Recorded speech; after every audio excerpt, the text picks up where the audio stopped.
पुराने टाइम से गौ माता के ऊपर कुछ बाहर से जब तक आक्रमणकारी नहीं आए थे तब तक हम काफ़ी अच्छे से उनकी वो कर रहे थे, लेकिन आज के टाइम में माता का दर्जा भी दिया हुआ है, लेकिन उनके ऊपर ही सबसे ज़्यादा परेशानियां आ रही हैं। क्या क्या हो रहा है? इसका कारण है हिपोक्रेसी, स्वार्थ, लोभ, कपट, दोहरा चरित्र। समाधान इसके कई चरणों में करने पड़ेंगे। सबसे पहले तो जो लोग गौ माता को रखते हैं उनका पर्पस होता है उससे कमाएंगे क्या। हमारे यहाँ मेवात से आता हूँ मैं, और मैंने मेवात की एक सीट से चुनाव लड़ा, और हमारे सामने सतत पिछले 1990 से कांग्रेस सिर्फ मेव मुस्लिम समाज को ही टिकट देती। मेव समाज के अंदर जो लोग गौ हत्या करते हैं उनके कई मोटिवेशन है। एक तो मोटिवेशन ये है कि हमारे यहाँ की लगभग सभी मस्जिदों में देवबंद से ट्रेंड मुल्ला और मौलाना है। लोकल है तो भी वहाँ से ट्रेंड है, और जो बाहर के हैं यूपी बिहार के वो तो ऑब्वियसली वहीं के ट्रेनिंग लिए हुए लोग हैं। तो ये जो मुल्ला मौलाना है इन्होंने हमारे यहाँ के आम मेव का रेडिकलाइजेशन बहुत तेजी से किया। अब जब वो मेवों का रेडिकलाइजेशन हो जाएगा तो वो अपने सामने हमको खुद का विरोधी मानते हैं। तो हिंदू समाज जो बुत परस्त है या मुशरिक है, हाईएस्ट लेवल ऑफ काफिर। काफिर छोटा शब्द है। काफिर सिर्फ वो हैं जो इस्लाम में विश्वास नहीं करते। मुशरिक वो हैं जो बहुत अधिक पाप करते हैं, एक से अधिक देवी देवता में विश्वास करते हैं, यानी हाईएस्ट लेवल के पापी मुशरिक कहलाते हैं उनकी परिभाषाओं में।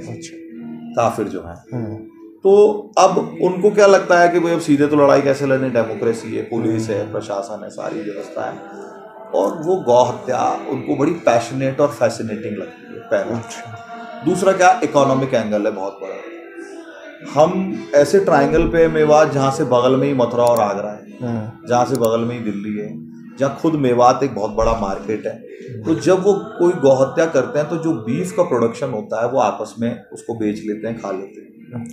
हड्डियाँ फार्मास्यूटिकल कंपनी और बोन चाइना कंपनियाँ ले जाती हैं।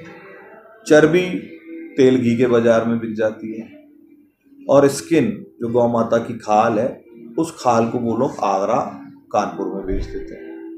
तो एक गाय जो बांझ है, जिसकी कोई टेक्निकल प्रोडक्टिविटी कुछ बची नहीं है, उस गाय को काटने से 25 से 30 हजार रुपए का तुरंत मॉनिटरी बेनिफिट होता है। इसलिए ये एक ऑर्गेनाइज क्राइम और ऑर्गेनाइज क्रिमिनल इंडस्ट्री बन चुकी है। एक पॉलिटिशियन होने के नाते बहुत सारी चीज़ें जो नहीं करनी चाहिए, दिखना तो नहीं चाहिए, और मैं थोड़ा सा इस मामले में स्पष्ट विचार का व्यक्ति हूँ। तो जैसे ही सरकार बदली, भले ही मैं चुनाव हार गया, मैंने हरियाणा तक के गौरक्षकों को बुला के हमारे यहाँ के SHOs के साथ, पुलिस थानों के अधिकारियों के साथ मीटिंग करवाई, और गौरक्षकों को मैंने कहा कि भाई आपको किसी भी गौ तस्कर को थप्पड़ मारने की भी जरूरत नहीं। पुलिस, अब बीजेपी का यहाँ पे शासन है, पुलिस सहयोग करेगी, आपको पुलिस को सूचना देनी है, हम सारी गाड़ियां पुलिस के माध्यम से पुलिस को साथ में लेके पकड़वाएंगे, आपका रोल सिर्फ इन्फॉर्मेशन का रहेगा। तो इसका काफी सकारात्मक परिणाम आया है। मेवात में गौ तस्करी बड़ी संख्या में बंद हुई है।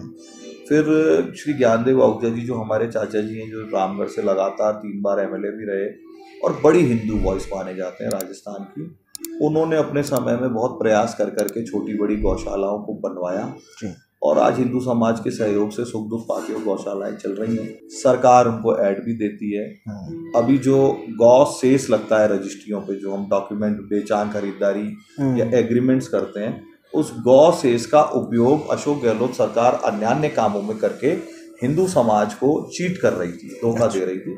अभी वो गौ सेस का पूरा पैसा गौशालाओं के डेवलपमेंट में लगे, इसको माननीय मुख्यमंत्री जी श्री भजनलाल जी शर्मा ने सुनिश्चित किया है। तो धीरे धीरे जो इतना बिगड़ा हुआ डर रहा है उसको हम सीधे करते लाइन पे ले आएंगे, और हिंदू समाज में भी चेतना बहुत है। हमारे यहाँ पे 2 बड़ी गौशालाएं हैं, तो कई सारी, पर सनातन गौशाला जिससे मैं स्वयं जुड़ा हुआ हूँ, मेरा जन्मदिन हो या मेरे को कोई भी दान पुण्य करना हो, या मेरा आज 11 है, आज कोई पितरों की मावस है, कोई भी काम है, तो मेरी ओर से और मेरी मित्र मंडली की ओर से सतत वहाँ पे कोई न कोई सहायता जाती है। फिर कमेटी से हमारी बात चल रही है, बहुत जल्दी वहाँ पे हम गोबर के जो दिए बनते हैं लोबान के, वो धूप बत्ती और इस तरीके के प्रोजेक्ट लगाने के लिए कुछ लोगों से बात कर रहे हैं। अच्छा, वो करेंगे हम बहुत जल्दी। यज्ञ हवन में जो है वो गौ माता का गोबर काम में आए। गौ कास्ट जयपुर में हमारे आदरणीय रवि नैयर जी ने बड़ा परिश्रम करके कई शमशान में गौ कास्ट की परंपरा चालू करवाई है। तो पेड़ भी बच जाते हैं हमारे, और गाय के गोबर से प्रोसेस करके लकड़ी जैसे स्लैब वो बार्स बनाई जाती हैं, उनसे अंत्येष्टियाँ हो रही हैं। तो ऐसे हिंदू समाज में चेतना बहुत है और लोग अपनी अपनी जगह बहुत अद्भुत काम करने का प्रयास कर रहे हैं। और मैं तो सौभाग्यशाली मानता हूँ स्वयं को। लोग तो गौशालाओं को सरवाइव कराने की लड़ाई लड़ रहे हैं, मैं तो गौ माता को बचाने की लड़ाई लड़ रहा हूँ। और मेरा कॉन्सेप्ट एकदम क्लियर है कि राजनीति रहे न रहे, जीवन रहे न रहे, गौ माता की रक्षा के लिए हमको कोई भी बलिदान देना पड़ेगा तो देंगे, उसमें पीछे हटने का कोई कारण नहीं।